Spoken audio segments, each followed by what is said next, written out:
said there'll be snow at Christmas. They said there'll be peace on earth. But instead it just kept on raining, a veil of tears for the virgin birth. I remember one Christmas morning, a winter's light and a distant choir, the peal of a bell and that Christmas tree smell, eyes full of tinsel and fire.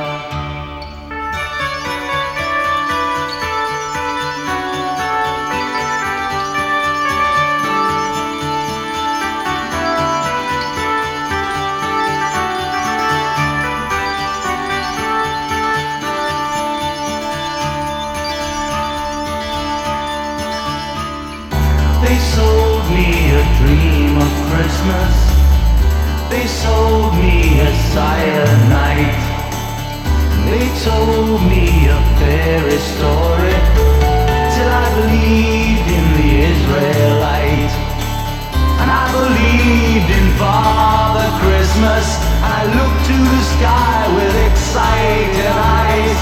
Then I woke with a yawn in the first light of dawn, and I saw him and through his disguise.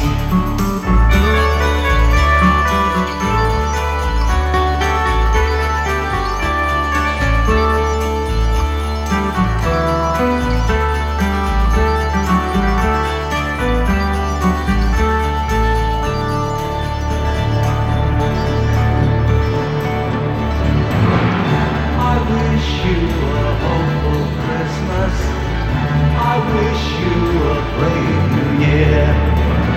All anguish, pain and sadness, lead your heart and let your road be clear. They said there'd be snow at Christmas. They said there'd be peace on earth.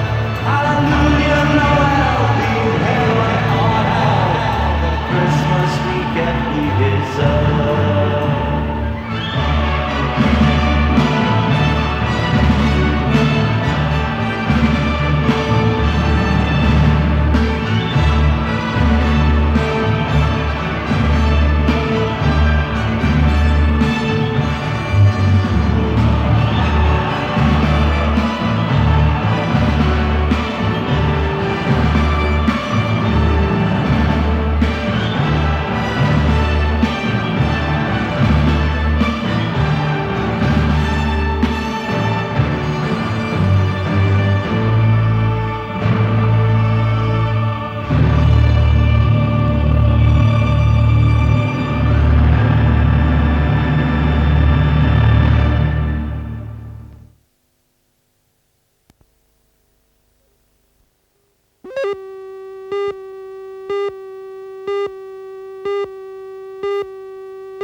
They said there'll be snow at Christmas. They said there'll be peace on earth. But instead it just kept on raining, a veil of tears for the virgin birth. I remember one Christmas morning, a winter's light and a distant choir, the peal of a bell and that Christmas tree smell, eyes full of tinsel and fire.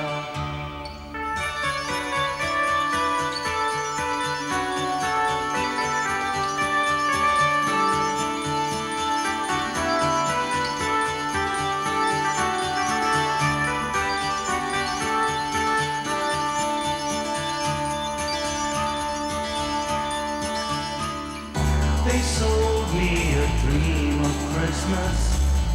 They sold me a cyanide. They told me a fairy story till I believed in the Israelite. And I believed in Father Christmas. I looked to the sky with excited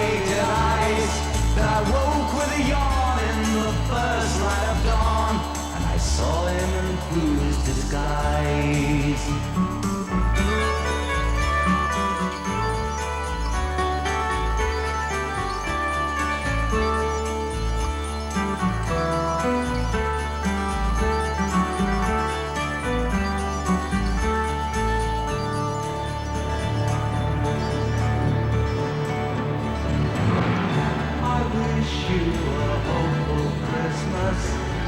I wish you a brave new year.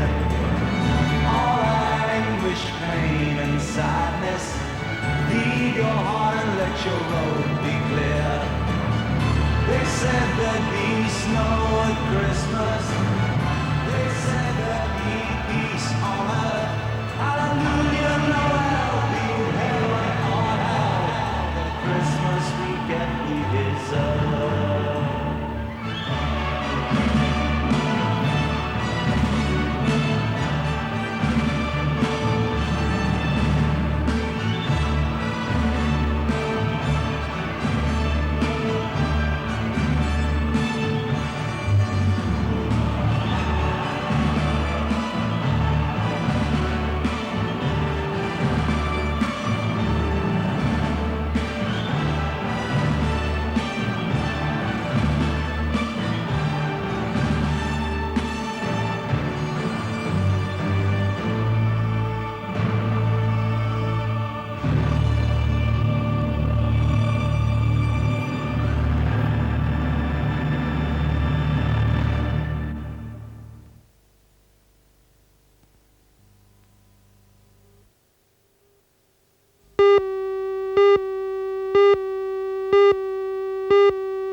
This time of year is a very busy one for Santa Claus. Oh, and what's Sandy going to bring you? A barrel can of cabbage patch. Oh, cabbage patch, eh? What, do you want one with a dummy or one without a dummy? One with a dummy. What's Sandy going to bring you? Train set, eh? Oh, that'd be nice, won't it? You got a big chimney in your house? You have. Is it nice and clean? Yeah. Oh, good. Because Sandy's got to come down there if you haven't opened the door. Marbles. Marbles, eh? Oh, that's nice, eh? Some beautiful marbles, actually. And you know what? And when it's Christmas Eve, I'm going to leave some milk and I'm going to leave a drink and some food for Rudolph. Just when you thought that Santa only took orders from little boys and girls. Okay, Santa, what are you going to give me for Christmas? Well, what would you really like? Well, tall, dark. Tall, dark, handsome man, plenty of money. Something like that. A nice Porsche car. That'd do. That would do nicely. I'm not fussy. You're not fussy, I know that. You're a very nice lady, you are. Very nice lady. Santa, what are all the girls and boys asking for Christmas? I think all the little girls want Cabbage Patch dolls. The little boys want bikes. Oh, the big boys want bikes, and the little boys want all Transformers and those little robot machines. So what message have you got for all the girls and boys All on the Christmas girls and Eve? boys on Christmas Eve, well, I wish them all a very, very happy Christmas, and I want them to go to bed very early and look after themselves, and when they wake up in the morning, have their breakfast first, and then they can go and have all their toys. So I think if all the boys and girls get what they've asked Sandy for, I think they'll do very well.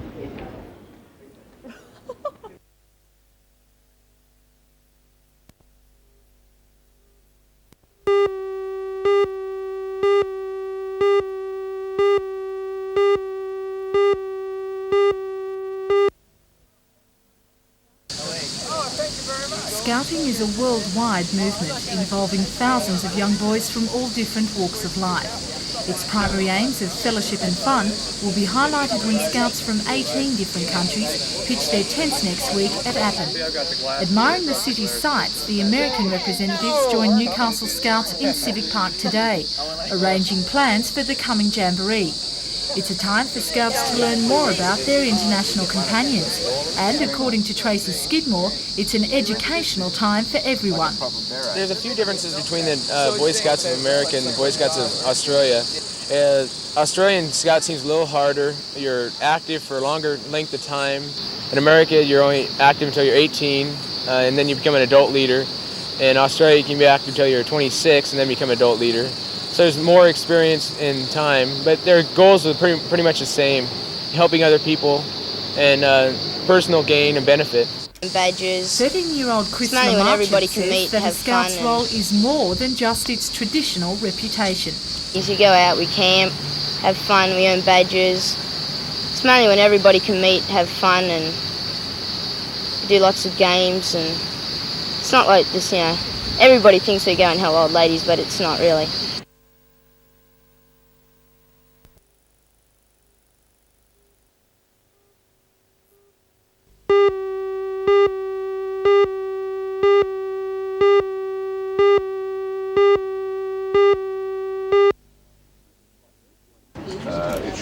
Built in 1902 as the North Sea trader vessel, Solway Lass has sailed a long career. She's now berthed in Sydney, serving as a floating restaurant along Darwin Harbour. The joint effort of the Newcastle Maritime Museum and BHP to sponsor her voyage to Newcastle waters was made official today, as Bob Wood, on behalf of BHP, presented a cheque of $4,000 to President of the Museum, Ken Hopper. The museum's gratitude was expressed in a thank you, naval style.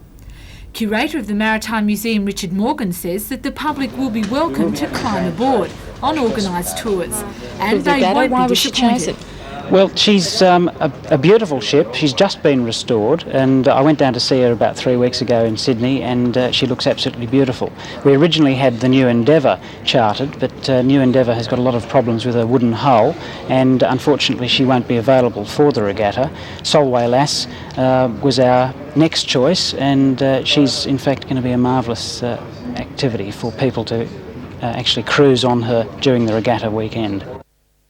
And for that week.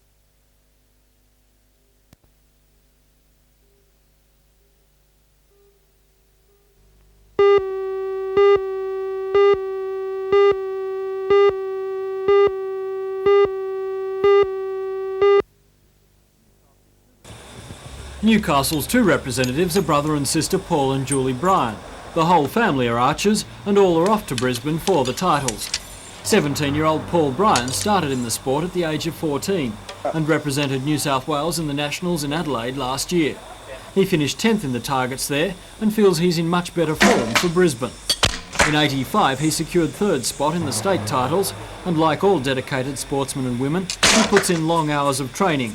Up to 15 hours a week with the bow and additional workouts with weights to increase arm strength. His 15-year-old sister Julie is just as dedicated and has a record of achievements that are equally impressive. She is the current state junior champion and is one of only 2 girls in the state competing in Brisbane. The titles will be held over 2 weeks and both are expected to put in strong showings.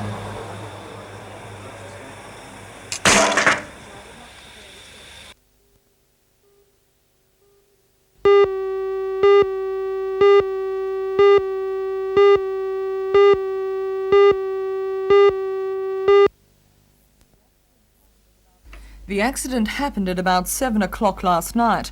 The crop duster was flying over the Mirrabinda property when its pilot, 25-year-old Robert Maslin, was blinded by the sun and failed to see power lines. The plane crashed to the ground and burst into flames. 1 kilometre of power lines were brought down in the accident. Maslin received 2nd and 3rd degree burns to most of his body and sustained a broken arm. The Boggabri Volunteer Rescue Squad pulled the trapped pilot from the cockpit of his Cessna. According to Boggabri Police, this is the 2nd crop dusting accident in 3 weeks.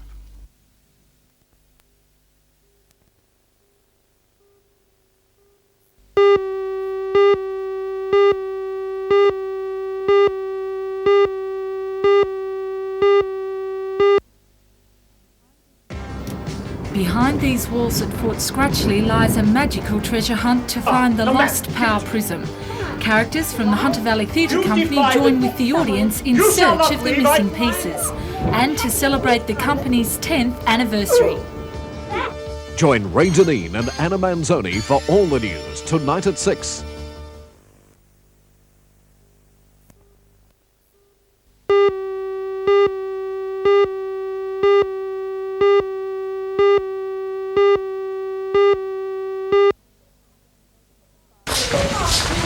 farmers, 4 in Dungog and 2 in Singleton, bought the contaminated grain from different places, so the Agriculture Department is at a loss as to its source. The milk tested in the Hunter Valley was 10 times higher than the acceptable maximum residue level set by the National Health and Medical Research Council. Dildren, although once widely used on farms, has been banned. The chemical has a half-life of 2 to 12 years, which means it can remain in the soil, the grain, or even in animal fat for short periods. And that's the worry for the dairy farmers still awaiting the results of tests to clear their towns. Charles Cook and his family, from the Wirradalla property near Dungog, own 2 dairy farms. It's cost them some $5,000 since the milk was banned 2 weeks ago. The Hooks, as with all other affected farmers, will receive an interest-free loan from the New South Wales Dairy Corporation for the lost milk. But Mr Hook doesn't see why he should have to pay for someone else's mistake. We could go back to the source of the grain, and I think that'll take a fair while. But at the moment, we're going to have to cover the costs ourselves. Meanwhile, in the interest of public safety, for the first time in the dairy's history, thousands of litres of milk is being destroyed. Dairy Farmers Manager Murray Brown says there's no need for consumer concern. The testing procedures employed by the New South Wales Dairy Corporation are successful. I'm very confident that no contaminated milk could get through to this factory. The milk is sampled at farm level, and if there's anything wrong, it's rejected at that stage. It's again checked at receival factory level before it's pumped into bulk tankers to be taken to our Newcastle factory. Tests found that General the pesticide Manager of the Dairy Corporation, Bob Wan, agrees and says even if some contaminated milk did slip through the system, the chance of anyone being affected would be extremely slim. So that if there were a consignment that we missed that had a very high level of pesticides, by the time it reaches the consumer it would have been diluted thousands of times. The Agriculture Department has no idea when the next batch of contaminated grain will surface, but in the meantime the dairy farmer who bought the grain in good faith has to foot the bill for his ruined milk.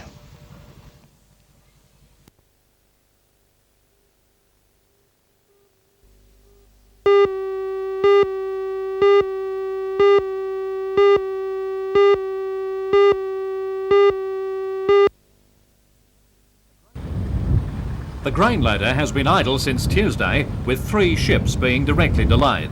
Today, the dispute went before the Industrial Commission, with Commissioner McArdle handing down a 3-part decision. He recommended a resumption of work immediately, and also that a PSA member be appointed as observer to a newly constituted selection committee. Commissioner McArdle also recommended that the disputed mill rights position in Newcastle be re-advertised internally, with interviews to be held Friday week. If no one suitable is forthcoming, then the job could be advertised outside the GHA. Also today, the Grain Handling Authority announced approval in principle for the construction of a road receival facility at the Newcastle terminal. An environmental impact statement will now be prepared and local residents given the opportunity to object to aspects of the proposal. The GHA says it has already consulted with residents' groups on the likely effect of heavy vehicle movements. The final decision, however, will be up to the city administration, and it's not expected the facility will be in use until well into 1987.